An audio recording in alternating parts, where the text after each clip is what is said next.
kelompok 4 dari kelas 10-20 akan menjelaskan mengenai pemberontakan di Sulawesi Utara pada tahun 1957 sampai 1961. Tapi sebelum itu kami akan memperkenalkan diri satu-satu. Perkenalkan, nama saya Margaret Pemberontakannya. Perkenalkan, nama saya Glenn Putra Aron Minisan. Kenalkan, nama saya Fatimah. Perkenalkan, nama saya Hana Sebutan.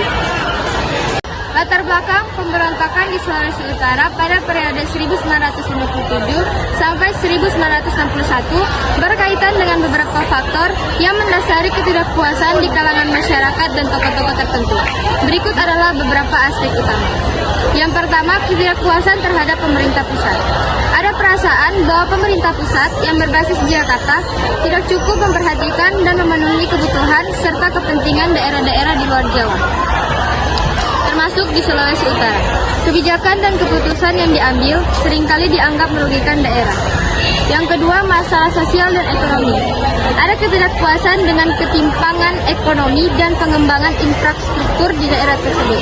Banyak penduduk merasa bahwa mereka tidak mendapatkan manfaat ekonomi yang sepadan dengan sumber daya alam dan kontribusi mereka. Yang ketiga, politik dan ideologi lokal. Beberapa tokoh lokal di Sulawesi Utara terpengaruh oleh ideologi separatis atau kelompok yang menginginkan otonomi lebih besar atau bahkan pendirian negara yang terpisah. Ideologi ini seringkali dipengaruhi oleh ketidakpuasan terhadap pemerintah pusat. Yang keempat, pengaruh gerakan politik lain. Pemberontakan di daerah lain Indonesia seperti Darul Islam atau Tentara Islam Indonesia di Sulawesi Selatan dan Sulawesi Tengah memberikan inspirasi dan motivasi bagi kelompok-kelompok di Sulawesi Utara untuk mengambil tindakan serupa. Yang kelima, kepemimpinan Kahar Muzakar. Kahar Muzakar, seorang mantan anggota TNI, memainkan peran penting dalam memimpin pemberontakan. Motivasi ideologis dan ketidakpuasan pribadi terhadap pemerintah pusat mendorongnya untuk melawan otoritas yang ada. Yang keenam, situasi politik nasional.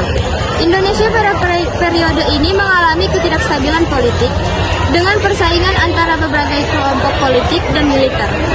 Ini menciptakan suasana yang rawan konflik dan ketegangan di berbagai daerah.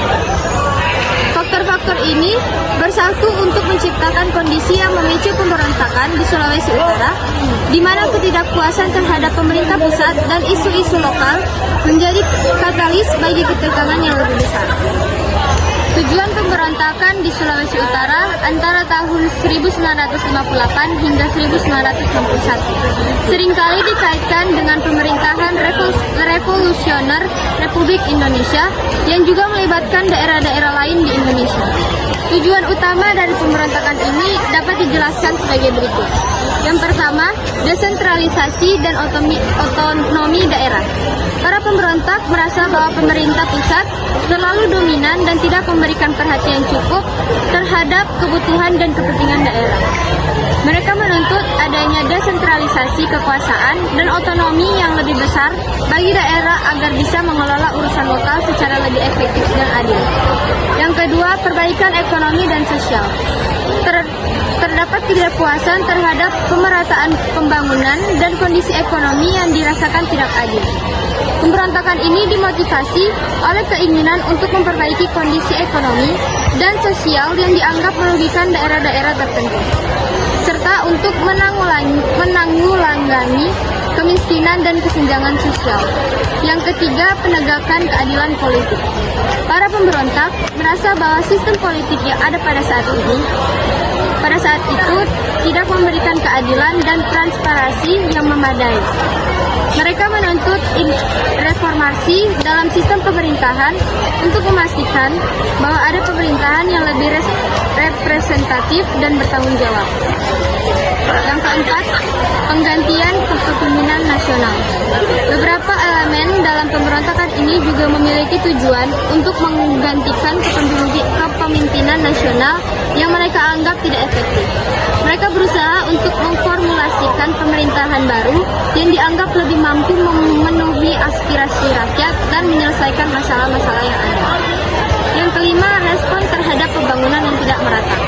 Banyak daerah merasa bahwa pembangunan ekonomi dan infrastruktur tidak merata dan lebih menguntungkan wilayah tertentu.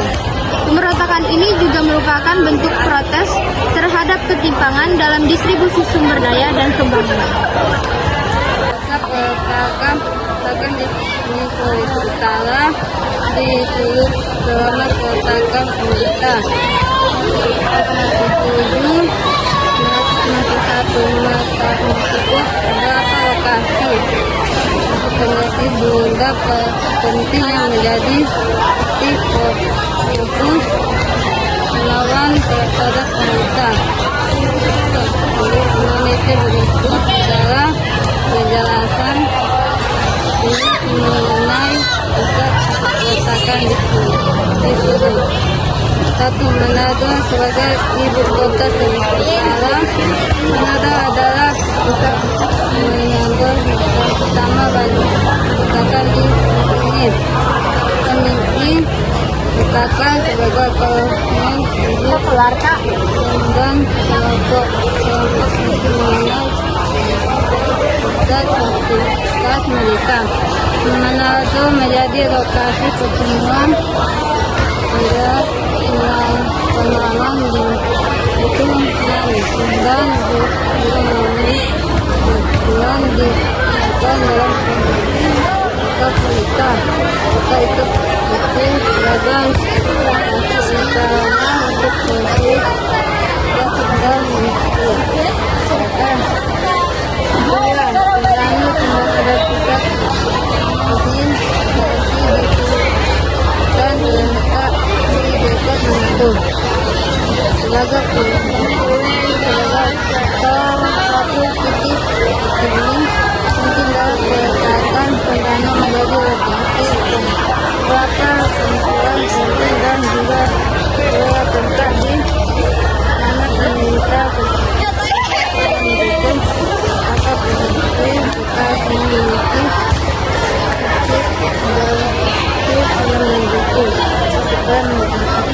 Aksi pemerintah pemberontakan di Sulawesi Utara pada 1958 sampai 1961 yang merupakan bagian dari gerakan pemerintah revolusioner Republik Indonesia direspons oleh pemerintah Indonesia dengan tindakan tegas.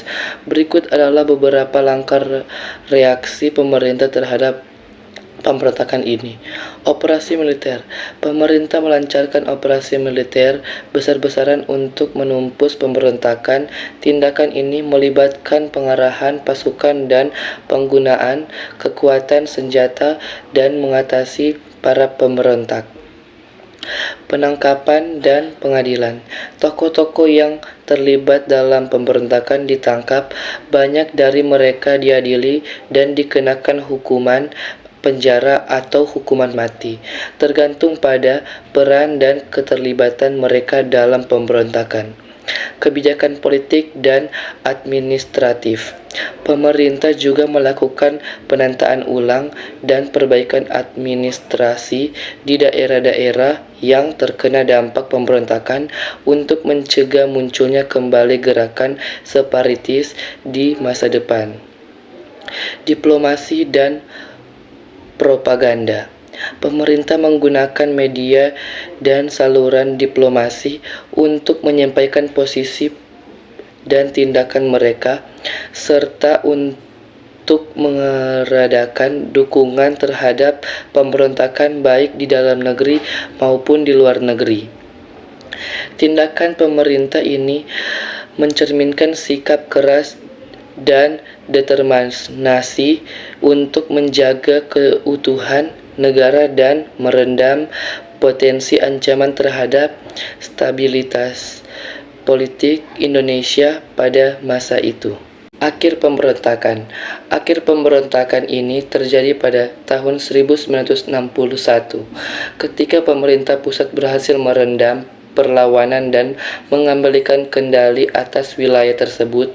Para pemimpin pemesta ditangkap atau melarikan diri dan beberapa di antaranya kemudian menjalani proses hukum.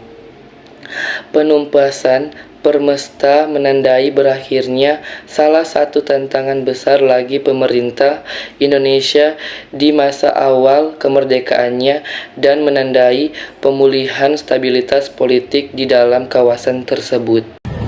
Kesimpulannya, konflik ini muncul dari ketidakpuasan terhadap pemerintah pusat, ketidakadilan sosial, dan ketidakstabilitasan politik pada masa itu. Ada juga faktor ekonomi dan ketidakpuasan terhadap peraturan pusat yang dianggap tidak memihak pada daerah. Pemberontakan ini berdampak pada terganggunya stabilitas sosial dan politik di daerah tersebut. Selain itu, konflik ini juga menyebabkan kerugian ekonomi dan penderitaan bagi masyarakat. Pemerintah pusat mengambil langkah-langkah militer untuk menanggulangi pemberontakan ini, yang pada akhirnya berhasil meredakan konflik tersebut. Namun, pendekatan ini juga menimbulkan dampak negatif bagi hubungan antara pemerintah pusat dan masyarakat lokal. Sarannya, untuk mencegah terjadinya pemberontakan serupa, penting untuk meningkatkan dialog antara pemerintah pusat dan daerah, mendengarkan aspirasi daerah, dan menyediakan ruang bagi partisipasi lokal dalam pengambilan keputusan untuk mengurangi ketegangan. Pemerintah harus memperhatikan kesejahteraan ekonomi di daerah-daerah yang mengalami ketidakadilan. Program-program pembangunan yang merata juga dapat membantu mengurangi ketidakpuasan dan ketimpangan sosial. Dalam menangani ketidakpuasan di masa depan, pendekatan non-militer seperti mediasi dan reformasi harus menjadi prioritas penyelesaian konflik. Melalui dialog negosiasi dapat menghasilkan solusi yang lebih berkelanjutan dan damai. Evaluasi kebijakan yang ada dan melakukan reformasi jika diperlukan untuk memastikan bahwa kebijakan tersebut adil dan sesuai dengan kebutuhan daerah. Keterlibatan masyarakat dalam proses pembuatan kebijakan sangat penting untuk mencegah terjadinya pemberontakan. Dengan langkah-langkah ini diharapkan hubungan antara pemerintah pusat dan masyarakat dapat diperbaiki dan mencegah terjadinya konflik serupa di masa depan.